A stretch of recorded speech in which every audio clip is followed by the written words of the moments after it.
ಕೆಳಗಡೆ ಕೂತ್ಕೊಂಡಿದ್ಯಾ ಮನೆ ಶಾಪು ಮದುವೆ ಚಾಯ್ ಕುಡಿಯೋದಕ್ಕೆ.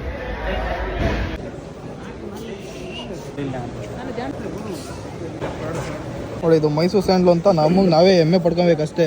ಇದು ಇಂಡಿಯಾ ದಾಟ್ಕೊಂಡು ಬಂದಾದ್ಮೇಲೆ ಒಂದು ಅಕ್ಷರನೂ ಕನ್ನಡ ಇರಲ್ಲ. ಸುಮ್ಮನೆ ಮೈಸೂರು ಸ್ಯಾಂಡ್ಲು ಅಂದ್ಕೊಂಡು ನಮಗೆ ನಾವು ಹೆಮ್ಮೆ ಅಷ್ಟೇ ಪಡ್ಕೊಬೇಕಿದು.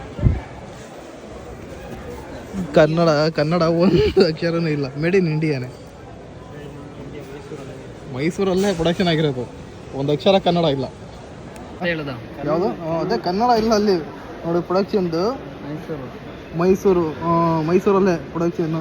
ಬೆಂಗಳೂರಾಗೆ, ಪುಣೆ ಆಗಿದೆ, ಮಲ್ಲೇಶ್ವರಮ್ಮ, ಬೆಂಗಳೂರು ಎಲ್ಲ ಸುಮ್ಮನೆ ಮೈಸೂರು ಸ್ಯಾಂಡಲ್ ಅಂತ ನಾವು ಹೆಮ್ಮೆ ಪಡ್ಬೇಕಷ್ಟೇ. ಕನ್ನಡ ಒಂದು ಅಕ್ಷರನೂ ಇಲ್ಲ. ಇದೇನು ಹೇಳಿದು?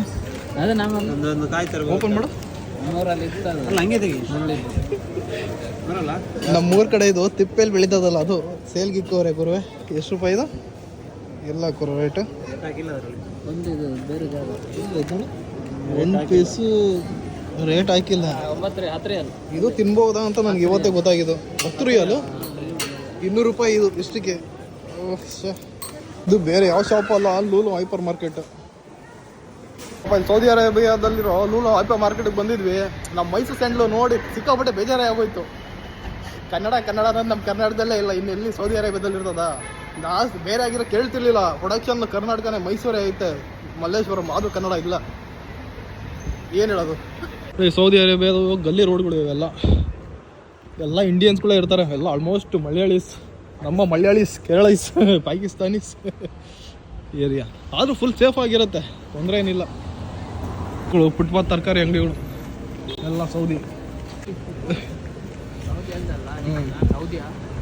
ಸೌದಿ ಆಲ್ಮೋಸ್ಟ್ ಎಲ್ಲ ಸೌದಿ ಏರಿಯಾನೇ ನೋಡಿ. ಸೌದಿಗಳು ಇದೆ ನಮ್ಮ ಕಂಪ್ನಿ. ತೋರಿಸ್ತೀನಿ ರೀ. ಕತ್ಲು ಕಾಣಿಸ್ತಿಲ್ಲ. ಇದೇ ನಮ್ಗೆ ಅನ್ನ ಕೊಡ್ತಾ ಇರೋ, ಸುಮಾರು ಒಂದು 7-8 ವರ್ಷಗಳಿಂದ ಅನ್ನ ಕೊಡ್ತಾ ಇರೋದು ಇದೇ ಕಂಪ್ನಿ ನಮಗೆ, GMC. ಇಂಥ ಕಾರ್ಗಳೆಲ್ಲ ಫುಟ್ಪಾತಲ್ಲಿ ನಿಲ್ಸಿರ್ತಾರೆ, ಅದೇ ಬೇಜಾರು. ಸೊಪ್ಪು